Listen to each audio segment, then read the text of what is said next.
Pessoal, a disputa sobre frameworks multiplataforma está cada vez mais em alta por causa do KMP e do Flutter, né, que já tem alguns anos.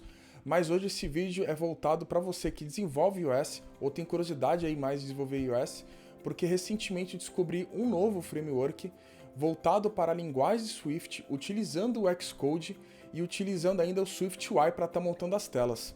E eu vou estar mostrando para você nesse vídeo não só como aplica, mas também você está descobrindo mais uma possibilidade aí no mercado e ver se ela vai ser um dos players, né, como dizem, referente a esse assunto. Então vem comigo e bora pro vídeo.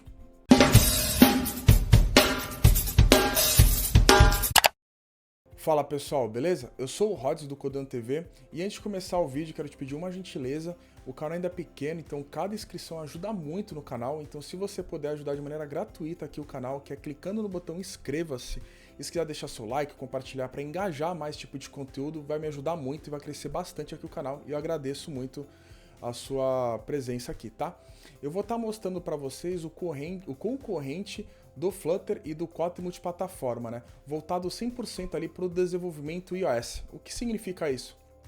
Ele tem todas as características que favorece, digamos assim, um desenvolvedor iOS, porque a linguagem que vai ser desenvolvida é o Swift, a IDE que é trabalhada ali é o Xcode e também vai estar utilizando o SwiftUI para manter uma única base de código, duas telas tanto para Android quanto para iOS. Eu vou estar mostrando para vocês aqui que o nome dele se chama Skip Tools. O Skip.tools, ele é um projeto open source, né?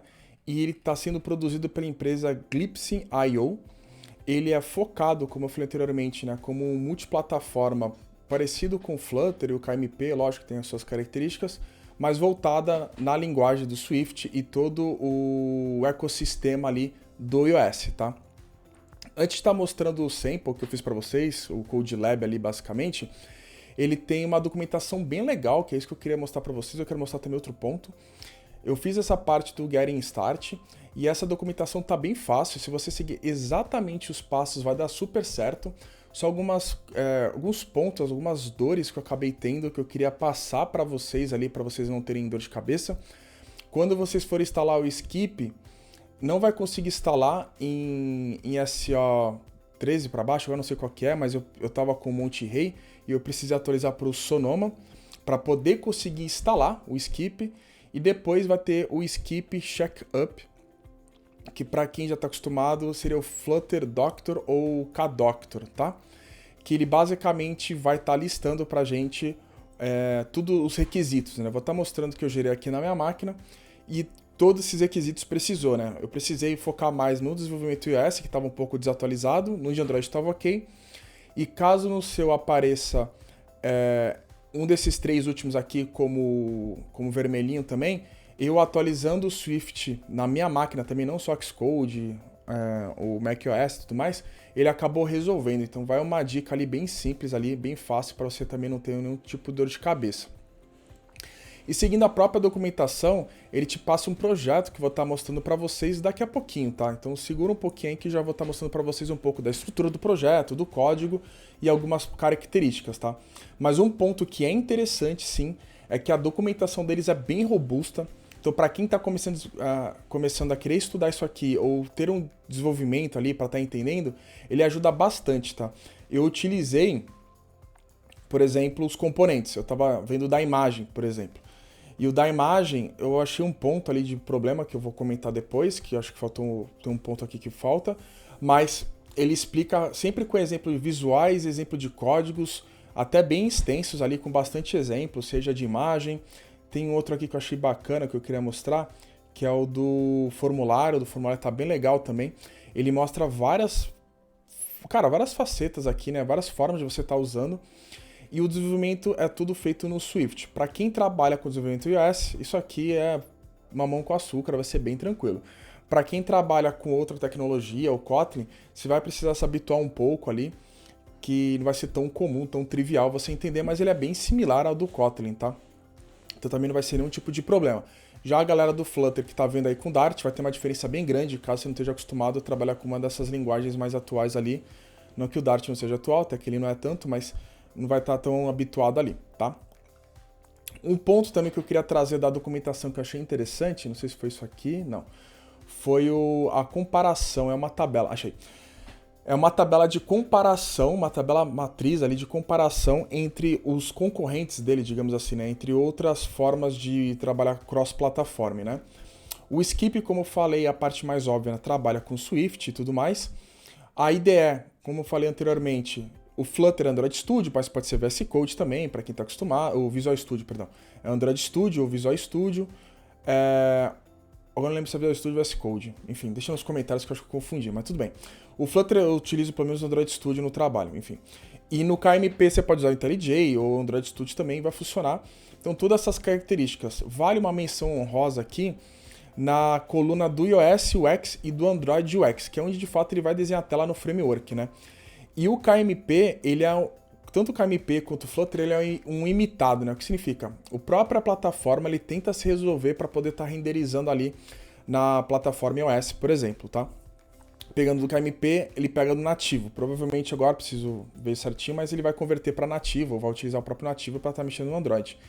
O do Skip, ele utiliza ambos nativos. Isso é bem interessante e você vai ver um pouquinho mais para frente que isso se remete muito também aos layouts. Mesmo sendo sendo layout simples, você vê que as características visuais, né, tipo o material design ali da linha do iOS está sendo preservada, o que às vezes não acontece tão simples e tão fácil ali com o do Flutter, por exemplo. Pode ter gente, mas do Flutter tá redondinho, papapá. Vocês podem até comentar isso, mas muitas vezes vocês vão precisar, ou vocês já precisaram, criar custom views ali, custom widgets, sei lá, enfim, no Flutter para ficar mais parecido ali com a experiência do iOS, né? Já tanto o KMP quanto o Flutter para Android, ele é muito mais fluido, né? Até pelo próprio Material Design, tranquilo? Isso aqui é a parte da documentação, queria mostrar um pouquinho aqui para não só entrar na parte lá do código, mas agora vamos na parte do código para vocês verem as diferenças. Bom, chegando aqui na parte do código, eu vou mostrar um pouco para vocês a estrutura de pastas, né? A gente tem uma pasta Android, uma pasta Darwin e uma pasta Source. A pasta Darwin, ela é focada em desenvolvimento iOS, por causa de algum motivo específico de iOS que eu não vou lembrar, então se você é desenvolvedor iOS, deixa nos comentários, enfim, mas tem, eu acho que o Darwin SDK, alguma coisa assim. Eu sei que no KMP, quando você vai utilizar os foundations ali na pasta do iOS, você tem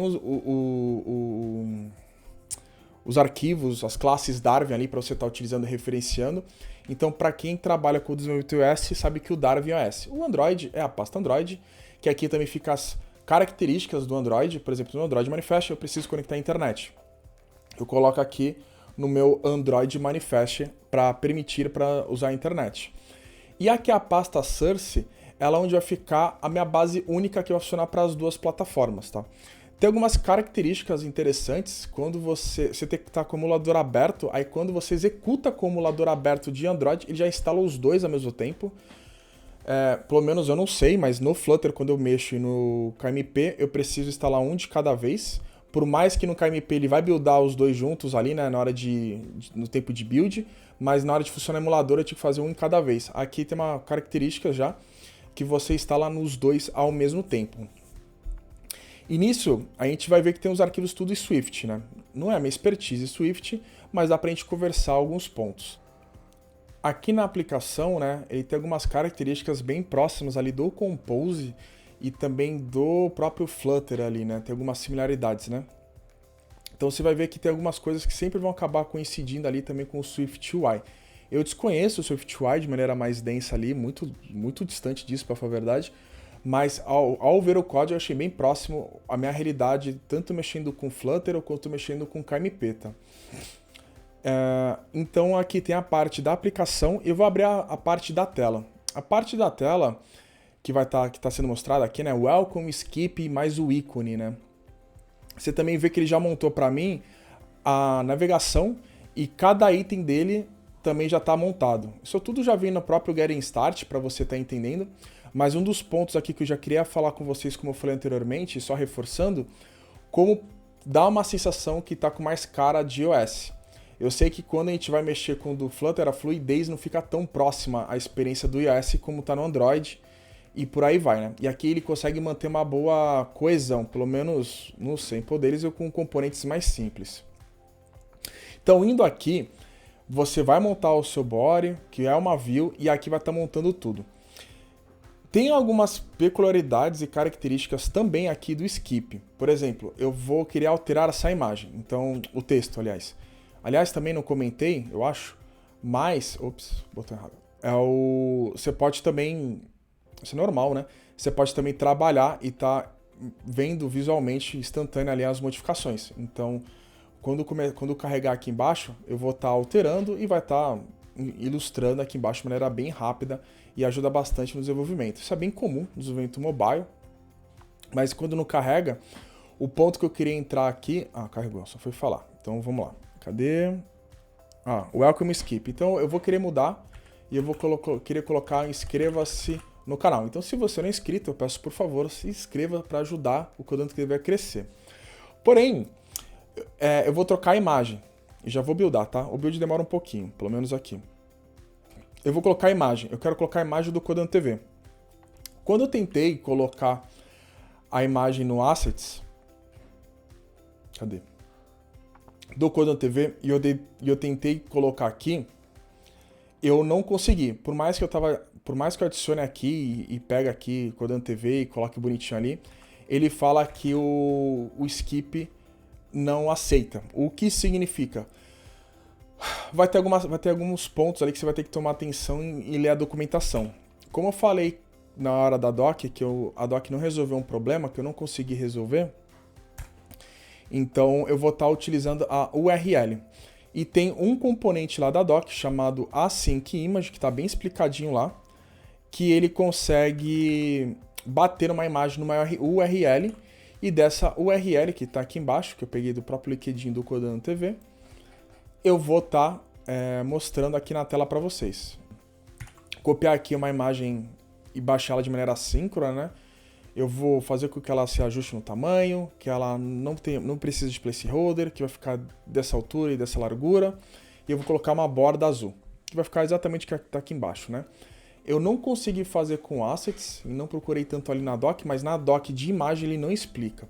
Aí eu vou executar aqui, talvez demore um pouquinho, mas vou até me fechar isso aqui, que já deu para ver que isso aqui carrega rápido. Deixa eu só mostrar o editor. Só que tem alguns pontos ali que acaba demorando um pouco, então talvez eu corte, beleza? Pronto, terminei aqui o build e tem alguns pontos que eu queria trazer para vocês que não sei se é falta de hábito de estar utilizando ou se são alguns tipos de problemas, né? Eu carreguei uma imagem do Codando TV, carregou perfeito aqui no iOS e não carregou no Android. Ainda vou ter que ver o que está acontecendo, por quê. Só que tem alguns pontos ali que provavelmente os dev iOS vão falar assim, ah, agora bem feito também. Isso acontece comigo quando eu mexo com Flutter ou com KMP. Flutter talvez nem tanto, mas o KMP ali. Que os logs, pelo menos do Kotlin de plataforma, são bem ruins para tu estar mexendo no iOS. Pelo menos a experiência ali que eu tô tendo ali não é tão clara. E aqui eu não sei porquê, eu não tô conseguindo carregar os logs daqui embaixo. Não sei se é alguma coisa que eu tô errando, mas enfim. E na parte de você ver o layout, até separei aqui, deixa eu ver se eu acho. Eu já deixei separado algum canto aqui, que também na parte de você ver as camadas da view e tudo mais, você só vai conseguir ver de iOS. Que também, fazer o quê? Não tem muito o que fazer no de Android ali. Eu não testei abrindo o Android Studio esse projeto. Talvez eu faça isso nesse vídeo ainda. Aliás, eu vou fazer agora. Abrindo aqui o projeto no Android Studio, eu abri a pasta chamada Android do projeto skip.tools e ele mostrou para mim não só a pasta Android, né, como já reconheceu a aplicação que está sendo executada. Tem os módulos aqui, né, de skip, que eu não sei, mas deve ser da própria biblioteca ali. E tem esses main aqui que eu não faço ideia. Mas, pelo menos já tirei minha dúvida. Ele lembra muito do Kotlin multiplataforma. Quando você quer utilizar o do iOS, no Xcode, você tem que abrir o arquivo azul lá, que eu esqueci o nome. E Code Spec, acho que é alguma coisa assim. E você consegue usar o Xcode ali 100%. É a mesma coisa. Eu não consigo só avaliar se os logs aqui são bons. Não está carregando a imagem, vou precisar ver o porquê depois. Mas isso já deu para mostrar um pouquinho ali como que funciona também abrindo o Android Studio, o Skip. E eu vou chegar aqui numa conclusão junto com vocês. Só que é um outro framework, tá? Acho que cada vez mais vai ficar... Eu acho que esse ano aí que vai acabar passando ali, e provavelmente os próximos, vão começar a ter mais concorrentes também. Acho que vai ficar muito forte. E uma coisa que eu tenho falado em vários vídeos e eu vou falar para você que quer trabalhar no desenvolvimento mobile ou já está trabalhando, que é uma coisa vai ser inevitável. Seja você especialista em Android ou em iOS, a gente vai ter que se habituar a entender pelo menos, ou ler o código pelo menos, de outras frameworks ali, né, que trabalham com multiplataforma, porque eu acho que hoje em dia é muito difícil um desenvolvedor mobile, se intitular mobile, só trabalhar com a linguagem específica da sua nativa, tá? Então isso aqui é um outro cara ali que eu queria mostrar para vocês. Não quis explorar tanto, né, que também não é muito o meu domínio. Eu particularmente acredito ali que, não sei se a evolução dele ali, porque o KMP tem uma empresa chamada JetBrains por trás e o Flutter tem o Google. Eu não sei se ele vai conseguir acompanhar isso, mas você que é da iOS, deixa nos comentários, vê o que tu acha. Eu quero saber muito a sua opinião, né? Porque eu não sou desenvolvedor iOS, eu quero saber a sua opinião sobre isso. E é isso que eu queria comentar aí com vocês hoje, beleza? Se você gostou do conteúdo, deixa o seu like, se inscreva no canal e valeu!